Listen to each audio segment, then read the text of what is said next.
Hello mga Mars, welcome back to my channel. 10 days na lang ay matatapos na ang FPJ's Batang Quiapo. Mula ngayong gabi na to, March 2, 2026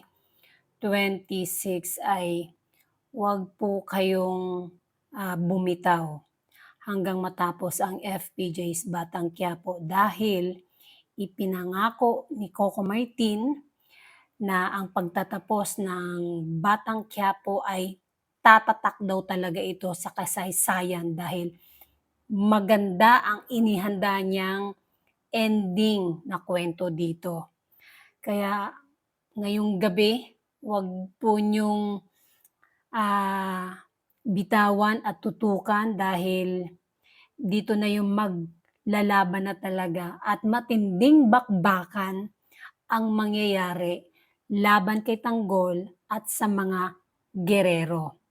Dahil last week, namatay nga ang kanyang tropa. So, lalaban ngayon si Coco Martin or si Tanggol kasama ang kanyang ama. Kaya talaga naman, nag-uumpisa na rin ba ang sipangs nyo or separation anxiety na hindi nyo na mapanood si Tanggol? Pero may kapalit naman. Excited na rin talaga ako sa Sigabo.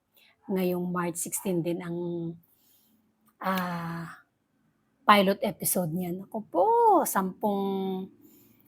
sampung ano na lang talaga, 10 gabi na lang ang Batang Quiapo. Gustong-gusto ko na mapanood ang bakbakan ni Mayor Jay Cuenca at ni Tanggol.